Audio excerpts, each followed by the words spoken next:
I'm a 32-year-old guy working as a software engineer, and until recently, my life was pretty uneventful. That changed when I inherited $10 million from a great aunt I hadn't seen since I was a kid. She was eccentric and kept her distance from the family, which turned out to be a blessing, considering how my family operates. To give you some context, my family has always been a mess. They're the kind of people who live for drama, constantly borrow money without repaying it, and judge others for their life choices. It's like a real life soap opera. Knowing how they'd react if they found out about my inheritance, I decided to keep it a secret. But I didn't just hide the money, I came up with a plan to test their loyalty. I started by telling everyone I had been laid off from my job. The story was that my company went through budget cuts, and I was caught in the crossfire. I even faked a severance letter to make it believable. My family didn't react the way you'd hope. Instead of offering support, they made passive-aggressive comments about how I should have worked harder or saved more. To sell the story, I moved out of my comfortable apartment and into a small, dingy place on the outskirts of the city.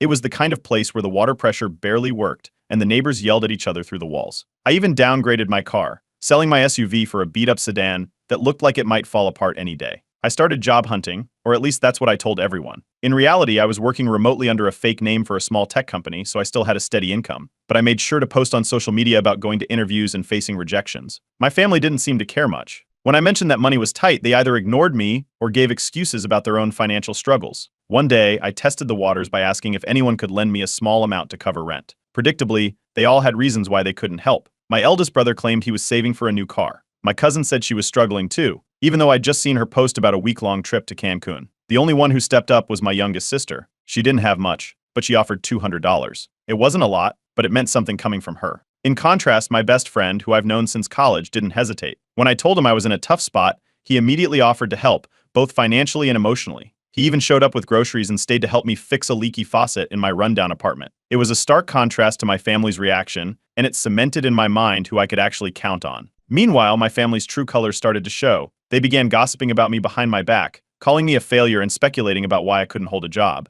I found out about their group chat when my cousin accidentally left it open on a borrowed laptop. Reading their messages was like a punch to the gut. They mocked my situation, laughed about my poor life choices, and one of them even joked about how I'd probably end up homeless. That was when I decided to take things further. I staged a fake eviction notice, pinning it to my front door where my nosy neighbor would definitely see it and spread the news. Sure enough, the rumor reached my family within a day. I wanted to see if anyone would step up. Again, only my youngest sister showed any concern. She came over, visibly upset, and asked if there was anything she could do. Everyone else? Radio silence. Privately, I indulged in the kind of luxuries I could only dream about before. I booked a first-class flight to Europe, stayed in 5-star hotels, and bought myself a limited edition watch I'd always wanted. I made sure none of it showed up on social media or anywhere my family could find out. To them, I was still struggling to make ends meet. The breaking point came during a family dinner. It started with my eldest brother making a snide comment about how I'd probably be asking for handouts again soon. Something in me snapped. I stood up and told them the truth, that I wasn't struggling, that I was actually sitting on $10 million, and that this whole thing had been a test to see who actually cared. The room went silent for a moment, and then all hell broke loose. Some of them were furious, accusing me of lying and manipulating them. Others were in shock, demanding to know why I hadn't shared the money with the family. By the time I left, my phone was blowing up with texts and missed calls, ranging from angry rants to guilt trips. A week later, I got a letter from a lawyer representing my eldest sibling. He was suing me for emotional damages caused by my deception. And that was just the beginning of the fallout. Update 1. A few days after that chaotic family dinner, I got an official-looking envelope in the mail. It was a notice of a lawsuit from my eldest brother, claiming emotional distress and financial losses due to my deceptive behavior. The amount he was demanding? $500,000. I couldn't believe it. He actually put it in writing that my test had somehow damaged his life. I thought that would be the extent of it, but things escalated quickly. A cousin, who had been at the dinner, leaked the entire story to a local newspaper. Suddenly, my phone was blowing up, not just with family drama, but with messages from people I hadn't spoken to in years. The article painted me as a greedy tech bro who played mind games with his struggling family. It didn't mention the part where they ignored me or mocked me behind my back. Naturally, the headline was designed to grab attention. Millionaire tricks family into thinking he's broke, now faces lawsuit. With the story out in the open, my family started picking sides. Some rallied behind my brother, saying he was brave for standing up to me. Others stayed quiet, probably because they didn't want to get dragged into the mess. The online backlash was intense. People who didn't even know me were calling me cruel, accusing me of weaponizing wealth and using my family as pawns. It didn't stop there. One of my cousins, who had always been a bit shady, decided to cash in on the drama. They started a GoFundMe campaign titled Help Our Family Heal. The description claimed I had abandoned my struggling family and left them in financial ruin. Within a week, it had raised thousands of dollars. I wanted to laugh at the audacity, but it wasn't funny. People were donating real money to their lies. As if that wasn't enough, my neighbors, now aware of my financial situation, started showing up uninvited. One couple knocked on my door to congratulate me and casually mentioned they had a business idea they thought I might want to invest in. Another neighbor slipped a letter under my door, asking if I could cover their overdue rent as a kind gesture. It was surreal. These were people who hadn't even said hello to me when I first moved in. Meanwhile, old acquaintances came crawling out of the woodwork. Ex-friends who had ghosted me years ago suddenly wanted to catch up. One of them even suggested a reunion dinner, where they conveniently mentioned they were struggling with medical bills. It was exhausting trying to sort through who was genuine and who just wanted a piece of the pie. The most shocking moment came when I caught my distant uncle trying to break into my house. He claimed he had a right to some of the inheritance since it came from a shared family legacy. I called the cops, and he was arrested, but not before yelling that I was tearing the family apart. When the first court hearing came around, it was like a circus. My brother's lawyer presented him as a victim who had been humiliated and emotionally devastated. My side pointed out that he had no actual damages, his financial records showed no losses, and he was still living his normal life. That didn't stop the courtroom from devolving into chaos as my brother and a few other family members started shouting accusations at me. At one point, the judge had to call for order because someone in the audience, another cousin, yelled, "You're a liar." Adding fuel to the fire, my family started posting screenshots of private conversations online. They carefully edited them to make it look like I was cold and manipulative. The posts went viral, and I was flooded with messages from strangers calling me a terrible person. It was overwhelming, but I wasn't going to let them get away with it. That's when I decided to file a countersuit. My legal team argued that the media leak, the social media posts, and the GoFundMe campaign were all deliberate attempts to defame me and cause harm. It wasn't just about the money anymore, it was about setting the record straight. The only bright spot in all of this was my youngest sister. She went on social media to defend me, explaining how she had been the only one to help me when she thought I was struggling. Her posts didn't go viral like the smear campaign, but they meant a lot. She also privately sent me screenshots of conversations where my brother admitted to fabricating financial losses for the lawsuit. That discovery was a game changer. My legal team quickly gathered evidence to prove his claims were false. The financial distress he mentioned, completely made up. Bank records showed he had been spending thousands on luxury items while claiming he was struggling. Through it all, my best friend stayed by my side. He helped me handle the constant flood of messages and even accompanied me to court hearings. When I felt like I couldn't trust anyone, he was the one person I could count on. As the family feud dragged on, the threats escalated. Some family members warned me to drop the countersuit or face real consequences. Others sent long, guilt-trippy messages about how I was tearing the family apart. It was clear that this wasn't going to end quietly. Update 2. The first lawsuit didn't last long. With the evidence my legal team presented, including proof of my brother's fabricated financial losses, the judge ruled in my favor. My countersuit also gained traction, and while it wasn't resolved yet, things were looking up. You'd think that winning the case would make my family back off, but it only seemed to fuel their anger. The next twist came from my mom. Until now, she had stayed neutral, claiming she didn't want to take sides. But after my brother lost in court, she jumped in to support him. She called it a moral obligation to protect the family. Suddenly, she was publicly criticizing me, talking about how my actions had destroyed the family's reputation. It stung, but by this point, I wasn't surprised. The online harassment also ramped up. More relatives started posting about me, twisting stories and sharing private moments out of context. One cousin claimed I had promised to help pay for their wedding and then backed out, which never happened. My lawyer stepped in and sent cease and desist letters to several family members, warning them to stop spreading lies. Some took the warning seriously, but others doubled down, posting even more outrageous claims. Meanwhile, my siblings weren't done. They started threatening to drag out the legal battles as long as possible, saying they'd ruin me financially through court fees. It was an empty threat. I could afford to fight back, but their determination to hurt me was exhausting. I decided enough was enough and cut off contact with several of them entirely. I blocked their numbers, emails, and social media accounts. It wasn't an easy decision, but it was necessary. As if all of this wasn't enough, a TV network reached out. They wanted to produce a documentary about the family feud, complete with interviews and reenactments. I declined, but the idea of my family airing our dirty laundry on national television made me anxious. The network even reached out to my brother, who was apparently thrilled at the chance to play the victim. In the midst of all this chaos, I started receiving letters from strangers. Some were supportive, thanking me for standing up to my toxic family and sharing their own stories of family betrayal. Others were less kind, calling me selfish and accusing me of abandoning my family. It was surreal to realize how invested random people were in my life. Then came another bombshell. While reviewing old financial records for the countersuit, I discovered that one of my siblings had stolen thousands of dollars from a joint account we'd opened years ago for a shared expense. The money had been withdrawn in small amounts over several months, which was why I hadn't noticed at the time. Finding this out felt like a final betrayal, but it also strengthened my resolve to keep fighting. The local community's opinion of me was split. Some neighbors sided with my family, believing their sob stories about how I had cut them off after becoming rich. Others started to see through the lies, especially after hearing about the fabricated evidence in court. I overheard one neighbor defending me at the grocery store, saying, "If his family treated him that badly, can you blame him?" It was a small moment of validation.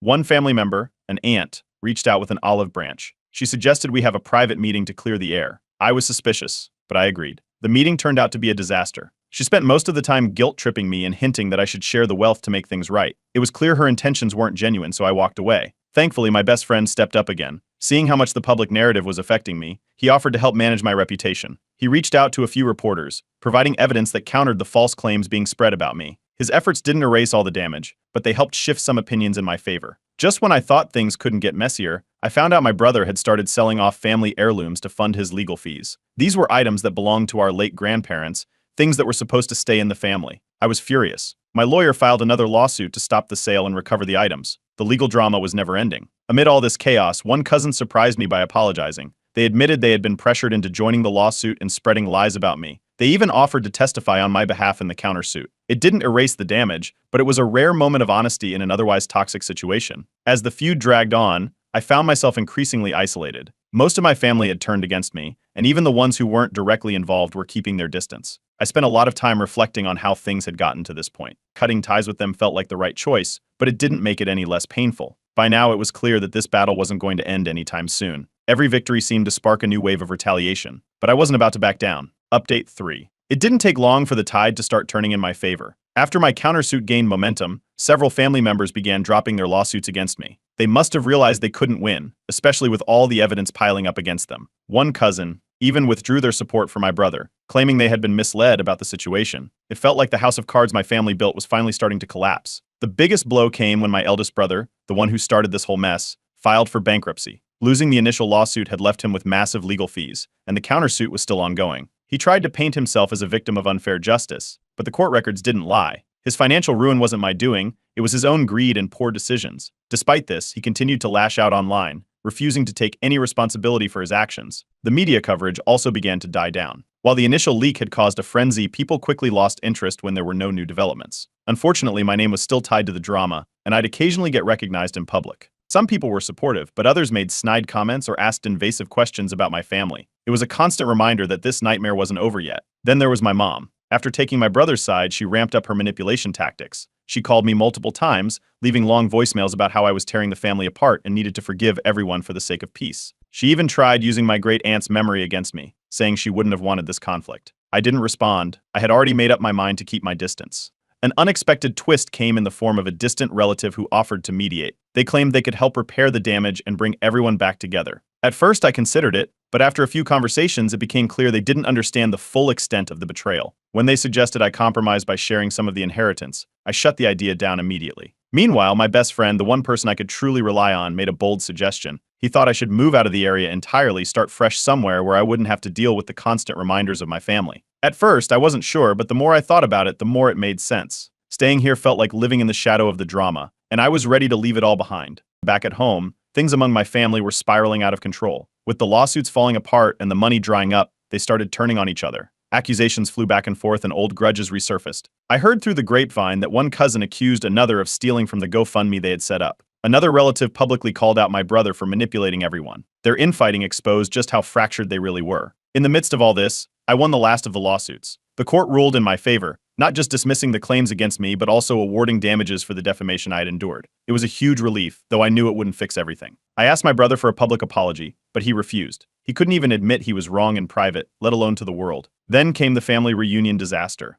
A cousin, likely trying to salvage some semblance of normalcy, organized a gathering and invited everyone. Against my better judgment, I decided to show up, thinking it might be a chance to clear the air. A big mistake. Within an hour, it turned into a shouting match, with old wounds being rehashed and new insults flying. I left early, vowing never to attend another family event again. Quietly, I started planning my next move. I didn't want my legacy to be defined by this feud, so I decided to make a major charitable donation. It wasn't about proving anything to my family, it was about doing something meaningful with the money my great aunt had left me. I also began looking into buying back some of the stolen heirlooms that had been sold at auction. Those items didn't just belong to my family, they were a part of our history, and I wanted to preserve them. Surprisingly, the local community started to shift their perspective. As more details about my family's actions came to light, people began to see me in a more sympathetic light. Neighbors who had once avoided me started striking up conversations, and even some of the online trolls backed off. It felt like a small victory. But of course, my family wasn't done. One member sent me a handwritten letter, threatening that they would never forgive me and warning me to watch my back.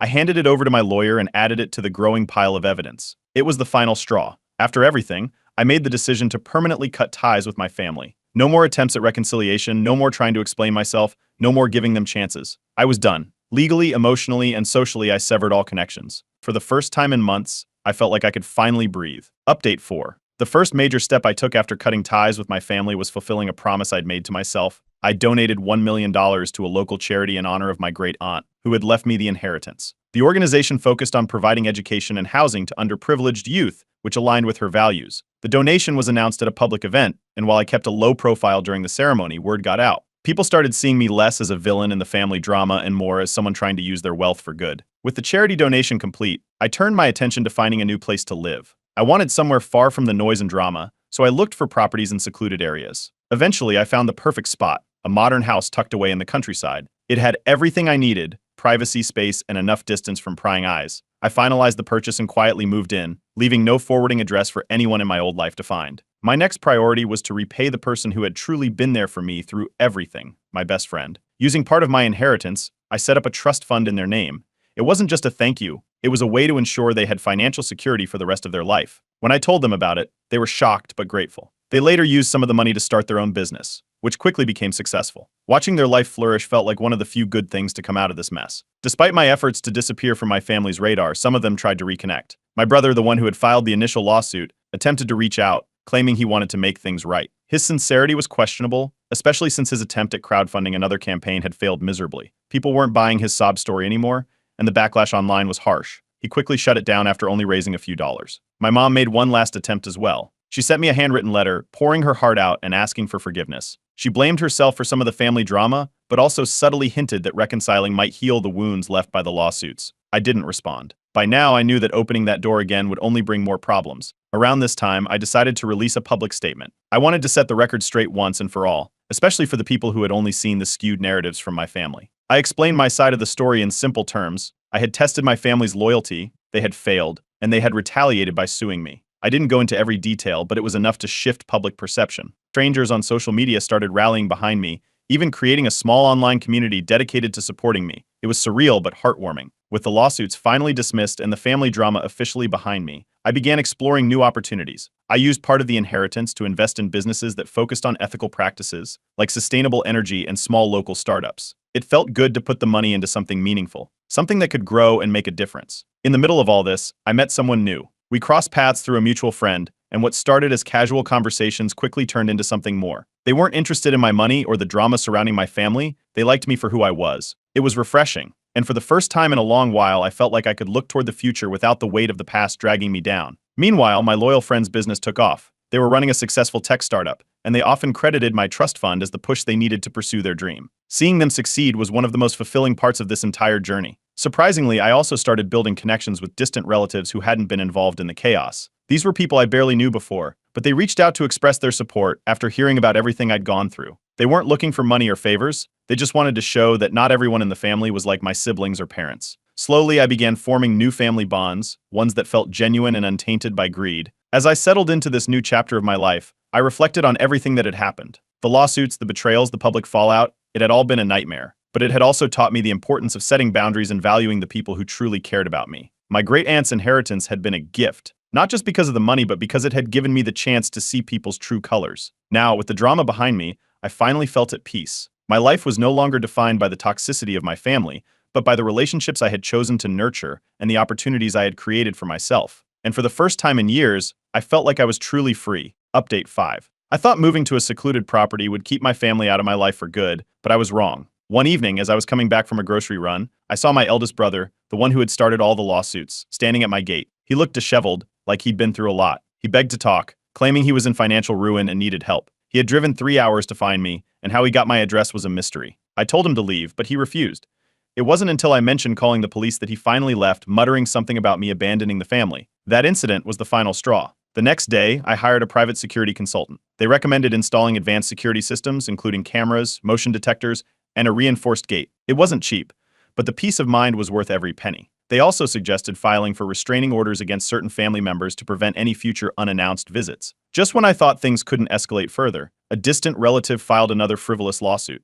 This time, the claim was even more absurd. They alleged that I had promised to give them a share of the inheritance and had failed to follow through. It was baseless, of course, but dealing with the paperwork and court dates was draining. My legal team decided to take a new approach, using the ongoing harassment to argue for restraining orders against multiple family members. It was a long process, but it was clear that the courts were starting to see a pattern of harassment. In the middle of this, one of my cousins made a public plea on social media. They posted a long message asking for reconciliation, tagging me and writing about how the family had suffered enough and needed to come back together. It was obviously a ploy to shift public opinion, and I didn't respond. The comments under their post were split. Some people supported them, while others called them out for trying to manipulate the situation. Meanwhile, my eldest brother hit rock bottom. Word got out that his house was being foreclosed on, and he had become estranged from most of the family. His allies started to drop off one by one, realizing he wasn't going to recover from his legal defeats. At a public event where he tried to play the victim again, he had a meltdown. Witnesses later told me he was yelling about how I had destroyed his life and demanding someone make me pay. The spectacle only hurt his reputation further. During this time, I found something unexpected while sorting through some old documents, a box of letters from my great aunt. Most of them were addressed to no one in particular, almost like journal entries. She wrote a lot about the importance of setting boundaries, valuing independence, and not letting others dictate your life. Reading her words gave me a sense of closure and reinforced that I was on the right path. Despite everything, my mom wasn't ready to give up. She sent me an email with what she called her final offer. If I gave her $500,000, she claimed she'd end the feud and convince the rest of the family to leave me alone. It was manipulative, and I didn't even dignify it with a response. My decision to stay no contact with her and the others remained firm. Things got even more awkward when a mutual friend of mine and the family tried to step in as a mediator. They believed they could fix the situation by organizing a meeting, but all it did was stir up more tension. When I refused to participate, the friend became frustrated and stopped reaching out altogether. It was a reminder that not everyone understands the value of walking away from toxic relationships. Thankfully, the media and public attention began to fade. New scandals and stories took over, and the community moved on. For the first time in a long while, I could walk into a coffee shop without feeling like someone was whispering about me. The timing was perfect because my charity work was starting to gain recognition. I was honored with an award for my contributions, which highlighted the programs I had funded in my great aunt's memory. But of course, the drama wasn't entirely over. A family member, I never figured out exactly who, leaked some of my private financial information to a gossip site. It was the last betrayal I needed to push forward with another lawsuit. This time, I filed for damages and insisted on anonymity in all future proceedings. The courts granted my request, and I felt a sense of relief knowing I was taking the final steps to protect myself. Eventually, I made an official announcement. I had legally estranged myself from my immediate family. It wasn't just a personal decision, it was a legal one, ensuring there were no more avenues for them to come after me. I shared this with my online supporters, many of whom cheered me on for taking a definitive stand. Looking back, the journey had been exhausting, but it taught me the value of genuine relationships. My best friend, who had stood by me through everything, was thriving with their business. I was building a life with new friends and a partner who appreciated me for who I was. Even some distant relatives who had stayed out of the drama became a small but positive part of my life. In the end, I learned that peace doesn't come from fixing broken relationships, it comes from walking away from them and building something better. And that's exactly what I've done.